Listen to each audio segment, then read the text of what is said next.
Bora? Bora.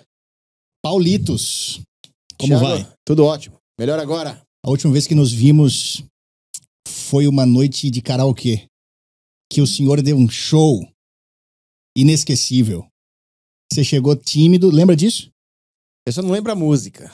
Eu lembro, eu vou tentar. Era algum sertanejo anos 90, Certamente. desses sertanejo muito anos 90, famosos. Que foi o auge. Não sei se era Pense em Mim. Chore por mim, liga pra mim, não, Talvez. não liga pra ele, não Talvez. chore por ele. Talvez. Só pra seguidoras mulheres, hein? Se lembre que eu há muito tempo te amo, te amo, te amo. Ninguém sabe disso. Ele é o grande cantor aqui também, meu. Cara, você. Ou então foi aquela. Até quando você quer mandar e mudar. Foi alguma desses hits sertanejos dos anos 90. Sabe o que foi sensacional? Esse dia foi muito foda, porque era uma festa meio claramente de esquerdistas. Você lembra? O Lembro. que eles estavam cantando? Lembro, era coisa de esquerda mesmo. Tinha coisa Chico Buarque, essas coisas, né? Sim. E aí você chegou, arrumado, sentou assim, bem discreto, assim, na sua. Mas na hora que você foi cantar, esse cara tem tanta estrela, meu, que o bar inteiro se mobilizou e levantou e ficou uma plateia gigante na frente dele pra ver o cara cantar. O cara realmente tem o molho do artista. E canta bem, tá?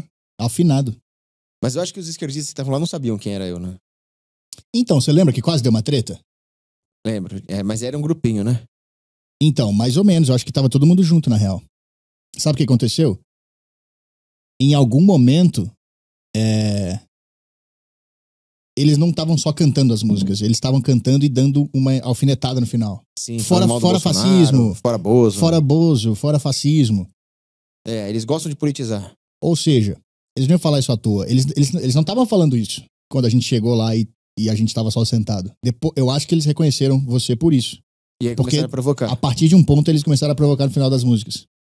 Você tem razão, é verdade. E a gente chegou a ter um diálogo. Não sei se você vai lembrar disso, mas a gente chegou a ter um diálogo assim. Cara, a gente sai na mão com todos esses caras. E a gente ganha. Justamente eles não têm coragem. Quando tem um grupo contra o outro, eles não brigam. Eles brigam quando é um grupo contra um indivíduo. Você pode ver o pessoal que vai Sim. lá nas faculdades, na USP. Eles só têm coragem de peitar os direitistas quando eles estão numa superioridade numérica de 40-1, igual a invasão nazista da Polônia. Mas foi uma baita noite. Foi inesquecível, foi muito engraçado. Depois o cara que era o DJ também era amigo dessas pessoas e ele não queria mais botar as nossas músicas, lembra? Lembro. A gente ficava botando música, a gente nunca era chamado, era só essas mesmas pessoas. Eles tomaram o lugar. Eles fazem isso sempre, né? Foi um tipo de cancelamento que fizeram conosco, né? Foi um cancelamento o quê? É verdade. E eu lembro que a dona da casa você conhecia, era uma coisa assim. Então, a dona da casa é gente boa. E de É direita. gente boa, é gente boa. É lá na Canuto do Val, né? Na Santa Cecília, não é? A Lilian Gonçalves é dona de karaokês ali e ela é muito boa gente. É verdade, ela recebeu a gente muito bem. Sim. Inclusive, a gente só foi pra lá porque o outro, do outro lado da rua, que também é dela, tava lotado. Aí ela falou, não, eu vou arrumar um lugar pra vocês. E aí passou a gente na fila. Enfim, ela foi realmente gente boa. Ela é dona da rua ali, né? Ela tem karaokê, tem o restaurante japonês que é excelente. Ela me passou uma vibe um pouco máfia, assim, dona da máfia, dona da... Sabe? Ela é uma grande empreendedora, né? Claro. Agora, no Brasil, infelizmente, o empreendedor, não basta ele saber empreender, ele tem que saber lidar com esse sistema maldito, burocrático. Né? Então, Entendi. ela é uma pessoa bem conectada e ela sobrevive. Entendi. Mas é uma grande empreendedora, é uma empreendedora que sabe sobreviver num ambiente altamente regulado e que infelizmente existe no Brasil, né? Certo. Cara, vamos lá. Como que tá o cansaço de salvar o Ocidente diariamente? É cansativo? Oxe, é cansativo participar do Apocalipse. Depende. Se você participa do Apocalipse e você é um aceleracionista, ou você é parte do problema, Mas você até se diverte. Mas eu tento travar o Apocalipse. Eu tento atrasar o lado do anticristo. Então é muito cansativo, né? Uhum. Eu sou um desaceleracionista nesse ponto. Por quê? Porque eu tento atrasar a chegada do anticristo para dar mais tempo para a humanidade. Inclusive, né, isso é uma questão interessante, porque na Bíblia diz que quando chegar o final dos tempos, os vivos invejarão os mortos. E se Deus não parasse aquilo, até os eleitos se perderiam. Então vai ser um momento de muita tribulação. Quanto mais tempo nós atrasarmos o Apocalipse, melhor. Mais tempo nós vamos ter para salvar mais almas. Certo. Então a minha ideia é travar o máximo possível. É defesa elástica, é desacelerar o processo da chegada do anticristo, que é inevitável. Faz sentido. Mas nós não sabemos quando vai ser. Então, nós não sabemos se nós estamos numa espiral de decadência que depois vai dar uma pausa, vai ter um domingo de Ramos. E se a gente soubesse quando seria, também ia ser um problema, né? Seria. Porque as pessoas iam começar a fazer cálculos. E falar, olha, eu posso pecar até Exato. tal dia. Exatamente. Exato. É melhor não saber mesmo. E você falou um ponto importante, porque o meu processo de conversão foi há mais ou menos 1 ano, talvez. Um pouco mais, talvez. Então, se tivesse acabado antes, eu não teria aceitado Jesus Cristo de verdade, começado a ir na igreja e tudo mais. Então, que bom que não acabou. E tem pessoas que não se converteram ainda. Esse aqui é um amigo, inclusive. Você podia fazer uma oração depois. Ah, o Texugo vai estar nas minhas orações. Grande Texugão, meu. Cara, me diz o seguinte. Vigiar e orar. Você é sedevacantista. Sedevacantista. Pra quem não sabe, isso significa o quê?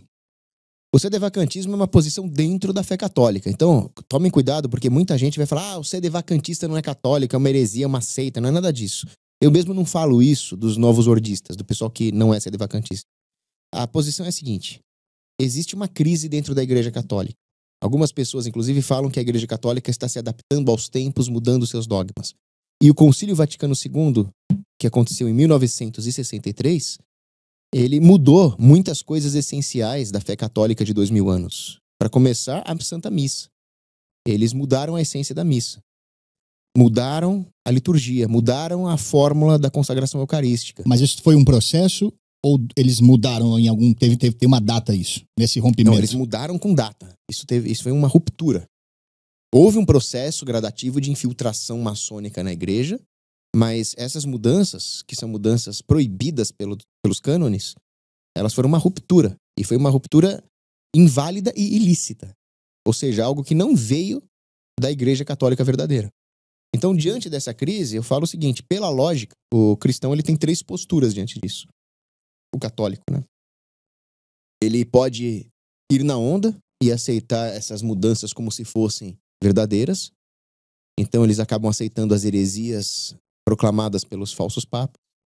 Ou eles podem falar, não, eu não vou obedecer esses papas estão errados, eu vou resistir aos papas, eu vou fazer a missa de sempre, mesmo indo contra o modo próprio do Papa Francisco. Eu vou dizer que o Papa João Paulo II está errado. Então, isso é um outro problema também, porque eles estão assumindo que o Papa é falível, eles estão assumindo que o Papa erra, eles estão assumindo que é válido um cristão desobedecer um Papa verdadeiro. Isso também é contra a doutrina católica. E aí resta a única posição lógica. Ué, eu não posso aceitar nem as heresias modernistas e nem posso aceitar a posição galicana, né, que seria uma posição onde a igreja vai atuar sem papa, vai atuar desobedecendo os papas tidos como verdadeiros. Então a única posição lógica que sobra é esses caras que proclamaram essas heresias, que fizeram mudanças ilícitas, não são papas. Eles estão proclamando erro, eles estão pregando coisas erradas porque eles não gozam da prerrogativa da infalibilidade nem do auxílio do Espírito Santo. Essa é a posição sedevacantista, ela não é herética e ela é uma posição eclesiológica. E as pessoas que estão defendendo o Bergoglio como se fosse papa, o Prevost como se fosse papa, eles estão em erro, num erro eclesiológico grave. Se eles insistirem nesse erro, eles vão, uma vez pressionados, eles vão cair em alguma heresia, ou no galicanismo ou no modernismo. Tá, mas então o que eu tô entendendo mais ou menos é como se você continua católico, mas é como se tivesse num estado, é como se fosse um período ainda no qual a igreja está sem um papa, é isso? Estamos sem papas, por isso é devacantismo, a sé está vacante. Está vacante desde 1958, que foi o falecimento do Papa Pio XII, o último verdadeiro. Que foi qual ano? 1958. 58. Papa Pio XII. Tá, ok. Mas então, tem igrejas católicas que concordam com isso e fazem as missas do jeito antes dessa mudança? Então, existem várias pastorais e grupos católicos que celebram a missa tridentina, que é a missa de sempre, a missa canônica, cuja essência não pode ser mudada, porque ela foi proclamada como de observância vinculante pelo Catecismo de São Pio V.